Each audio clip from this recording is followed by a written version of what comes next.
নমস্কার বন্ধুরা, মুনমুনের পাঁচ ফোড়নে সকলকে স্বাগত। আজ আমরা শিখে নেব গুজরাটের একটা বিখ্যাত স্ট্রিট ফুড দাবেলি। শুধু গুজরাট নয়, এখন মুম্বাই, মহারাষ্ট্র, পুনেতে এই স্ট্রিট ফুড খুব বিখ্যাত।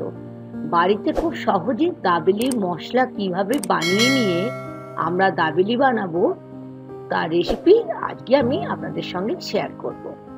আসুন শিখে নিই আজকের রেসিপি দাবেলি। প্রথমেই আমরা দাবেলির মশলাটা বানিয়ে নেব। তার জন্য আমি গ্যাস স্টোভটা জ্বালিয়ে ফ্রাই প্যানের মধ্যে নিয়ে নিলাম 2 চামচ ধনে। আর আমরা ফ্লেমটাকে কিন্তু লো টু মিডিয়ামে রাখবো। এটা একটু ধনেটা রোস্ট করা হয়ে গেলে আমি নিয়ে নিচ্ছি একটা মিক্সি জার, সেখানে নিয়ে নিলাম ধনে রোস্টেডটা।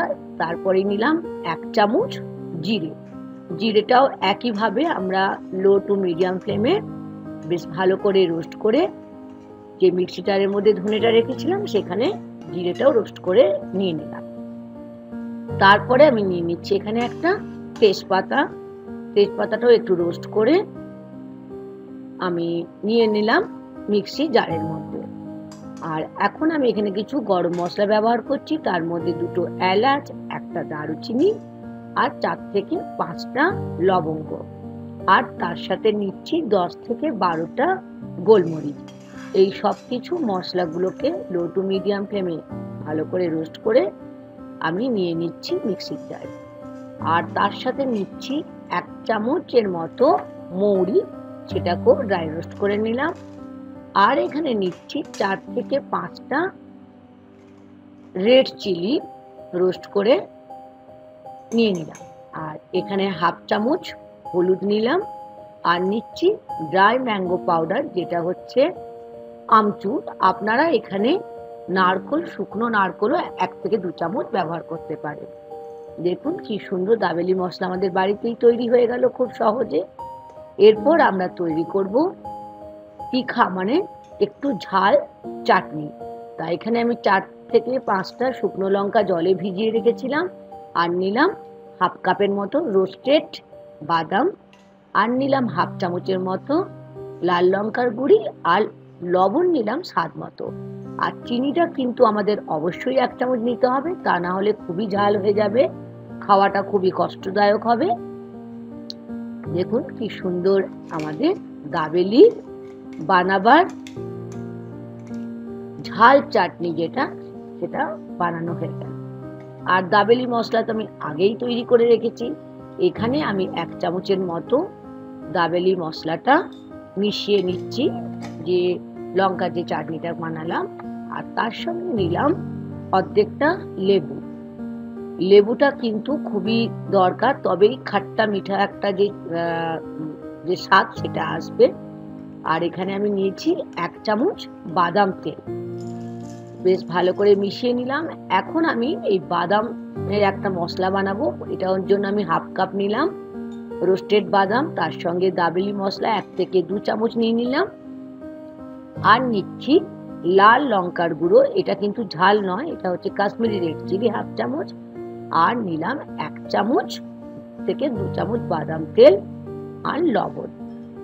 বেশ ভালো করে আমাদের কিন্তু এই মশলাটাকে মিশিয়ে নিতে হবে, যেন বাদামের মধ্যে মশলাটা ভালো করে লেগে যায়। এখন আলুর যে স্টাফটা বানাবো তার জন্য একটা আমি বড় সাইজের আলু সেদ্ধ করে নিলাম। আর আলুটা সেদ্ধ আগেই আমি করে রেখেছিলাম। আর প্যানে নিয়ে নিলাম বড় চামচে 2 চামচ তেল। তার সঙ্গে নিলাম আলুটা ম্যাশ আলু, স্বাদ অনুযায়ী লবণ। আর এখানে আমি দাবেলি মশলা 2 চামচ নিয়ে নিলাম। লো টু মিডিয়াম ফ্লেমে বেশ ভালো করে এটাকে কষিয়ে নিলাম। তার সঙ্গে দিলাম ধনেপাতা। এখন আমি এখানে মিক্সির জার, যেটা আমি লঙ্কার চাটনিটা বানিয়েছিলাম, সেই জলটা ধুয়ে এর মধ্যে নিয়ে নিলাম। তাহলে কি হবে, আলুটা একটু নরম হবে। শেষে আবার 1 চামচ দাবেলি মশলা দিয়ে দিলাম। আপনারা দাবেলি মশলা বাইরে থেকেও কিনতে পারেন, তবে বাড়িতে বানানো কিন্তু খুবই সহজ। আর একবার বানিয়ে নিলে কিন্তু বারবার করে দোকানে গিয়ে কিনে আনার দরকার হয় না। এখন দেখুন কিভাবে আমি দাবেলিটা বানাচ্ছি। তা এর জন্য আমি 3টে পাউ নিয়েছি। প্রথমে একদিকে নিয়ে নিলাম বাদামের চাটনি, আর একদিকে নিচ্ছি খাট্টা মিঠা তেঁতুলের চাটনি। এটা আমার বাজার থেকে আনা, তবে আপনারাও তেঁতুলের চাটনি বাড়িতেই বানিয়ে নিতে পারেন। আর ওপর থেকে প্রথমে দিয়ে দিচ্ছি যে আলুর পুরটা তৈরি করেছিলাম, সেটা বেশ ভালো করে 1 থেকে 2 চামচ বড় চামচে দিয়ে নিলাম। তারপরে দিচ্ছি বাদাম, যেটা মশলা মাখিয়ে রেখেছিলাম, আর কিছু ঝুরি ভাজা দিয়ে দিচ্ছি। তার উপরে দিচ্ছি খানিকটা ধনেপাতা। আর যেহেতু এটা বললাম না খাট্টা মিঠা স্বাদ থাকবে, সেই জন্য আমি বেদানার কিছু দানা দিচ্ছি। বেদানার দানাটা দিলে কিন্তু যখন খাবেন তখন দাঁতে মুখে পড়লে খুব ভালো লাগবে। উপর থেকে দিয়ে দিলাম কি, হ্যাঁ, দাবেলি মশলা, যেটা এই দাবেলি বানাবার মেন ইনগ্রেডিয়েন্টস। তারপরে বেশ ভালো করে একটা ওপর আর একটা দেখুন কেমন ভাবে চাপিয়ে আমি একটুখানি প্রেস করে দিলাম। আর যে ফাঁকাটা আছে দেখুন, সেখানটাতে আমি কি করছি, ঝুরি ভাজা একটু দিয়ে দিচ্ছি, একটু বাদাম দিয়ে দিলাম, অল্প করে ধনেপাতা দিয়ে স্টাফ করে দিলাম, আর দিচ্ছি কয়েকটা বেদানার দানাও এরকম ভাবে দিয়ে দেব। বানানোটা জানেন তো খুবই সহজ, আর এটা একদম অন্য রকম আর অন্য ধরনের একটা স্ট্রিট ফুড, যেটা আপনারা তো পাওভাজি এসব তো খেয়েই থাকেন, কিন্তু দাবেলি কি কখনো বানিয়ে খেয়েছেন? দেখুন আমি আর একটা দেখিয়ে দিচ্ছি কিভাবে বানাচ্ছি। একবার বানিয়ে খেয়ে দেখবেন, সত্যি ভীষণই ভালো লাগবে।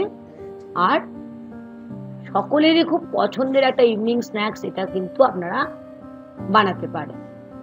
ঠিক এরকম ভাবে দেখুন সব একটার পর একটা সবকিছু দিয়ে দিতে হচ্ছে, কোনো মশলা কিন্তু ছাড়া চলবে না।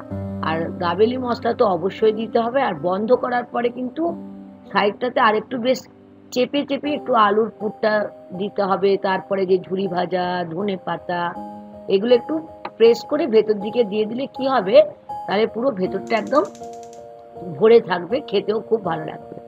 এখন আমি গ্যাস জ্বালিয়ে একটা ননস্টিক তাওয়া বসিয়ে নিলাম, আর তাওয়াটা একটু গরম হলে খানিকটা বাটার আমি তাওয়াতে নিয়ে তাওয়াটাকে বেশ ভালো করে আমি গ্রিস করে নিচ্ছি।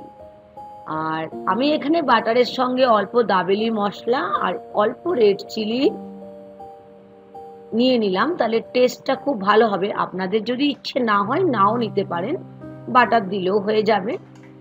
আর এবার এই দেখুন, যেটা লঙ্কার অল্প চিলি পাউডার আর মশলাটাকে একটুখানি স্প্রেড করে দিলাম।